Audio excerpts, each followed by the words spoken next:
آیا इंशाअल्लाह ये किताब में हमको आज सीखना है। पिछले एपिसोड में जो सीखे थे इस्लाम का ಅರ್ಕಾನ್ ಅರ್ಕಾನೆ ಇಸ್ಲಾಮಿನ ಸ್ತಂಭಗಳು। ಇವತ್ತು ನಾವು ಕಲಿಯಬೇಕಾದ ಈಮಾನಿನ ಸ್ತಂಭಗಳು। ಈಮಾನ್ ಅರ್ಕಾನೆ ಈಮಾನ್, ಪಿಲ್ಲರ್ಸ್ ಆಫ್ ದಿ ಈಮಾನ್। any six pillars of the ಈಮಾನ್। 6 ಈಮಾನ್ನ ಫಿಲ್ಲರ್ಸ್ ಇದೆ। ಅದು ಯಾವುದೆಲ್ಲ ನಾವು ಇವತ್ತು ಕಲಿಯುವ, ಎಲ್ಲರೂ ಕಲಿಯಬೇಕು, ಅದು ಕಲಿಯಲು ಬೇಕು, ಮತ್ತೊಬ್ಬರಿಗೆ ಕಲಿಸಬೇಕು। ಇದು ನಮಗೆ ಒಂದು ನಿರ್ಬಂಧವಾದ ಕಾರ್ಯವಾಗಿದೆ, ನಾವು ಮಾಡಲೇಬೇಕಾದಂತಹ ಕಾರ್ಯವಾಗಿದೆ। ನೋಡಿ, 1 ಅರ್ಕಾನೆ ಈಮಾನ್ 6 है। अरकान ईमान कितने? 6 हैं। 1 खुदा पर ईमान लाना, अल्लाह ताला पर ईमान लाना।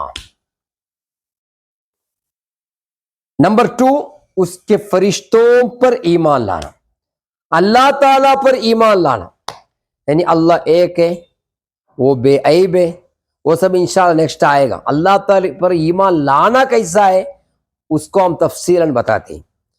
और उसके फरिश्तों पर ईमान लाना, तब तो फरिश्ते कौन हैं, कितने फरिश्ते हैं, फरिश्ते का ड्यूटी क्या क्या है, वो सब इंशाल्लाह नेक्स्ट एपिसोड में बताते हैं। नंबर 3 उसकी किताबों पर ईमान लाना। अल्लाह ताला की जो किताबें, अल्लाह ताला बंदों की हिदायत के लिए, बंदों की गाइडलाइन के लिए अल्लाह हैज सेंट मेनी बुक्स, अल्लाह ताला चंद किताबों को भेजा है। वो किताब पर ईमान लाना, वो भी अरकान ईमान में। और एक तमाम अंबिया व मुरसलीन पर ईमान लाना। जितने अंबिया किराम दुनिया में बंदों की हिदायत के लिए, बंदों की गाइडलाइन के लिए, बंदों की रहनुमाई के लिए, ಜನರ ಮಾರ್ಗದರ್ಶಿಯಾಗಿ ಜನರಿಗೆ ಮಾರ್ಗದರ್ಶನವನ್ನು ಕೊಡಲು ಅಲ್ಲಾಹನು ಎಷ್ಟು ಪ್ರವಾದಿಯವರನ್ನು ರವಾನಿಸಿದ್ದಾನೆಯೋ ಅವರ ಬಗ್ಗೆ ईमान, ಅವರ ಬಗ್ಗೆ उनके बारे में ईमान लाना, वो क्या है, वो ये तमाम अंबिया व मुरसलीन पर ईमान लाना। नंबर 5 कज़ा व क़दर पर ईमान लाना।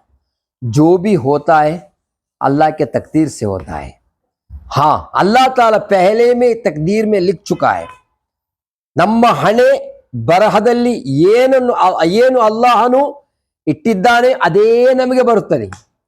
ಅದು ಒಳ್ಳೆಯದಾಗಲಿ ಕೆಟ್ಟದಾಗಲಿ, ಕಷ್ಟವಾಗಲಿ ಸುಖವಾಗಲಿ, ತೊಂದರೆಯಾಗಲಿ ಅಥವಾ ತೊಂದರೆ ಇಲ್ಲದಾಗಲಿ, ಯಾವುದಾದರೂ ಅದು ಬರ್ತದೆಲ್ಲ ಅಲ್ಲಾಹನು ನಮಗೆ ಮೊದಲೇ ನಿಶ್ಚಯಿಸಿದ್ದೇ ಬರ್ತದೆ।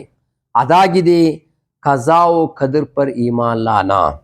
और एक क़ियामत के दिन पर ईमान लाना, क़ियामत के दिन पर ईमान लाना, ಅಂತ್ಯ ದಿನದ ಬಗ್ಗೆ ಈಮಾನ್ ತಾಳೋದು।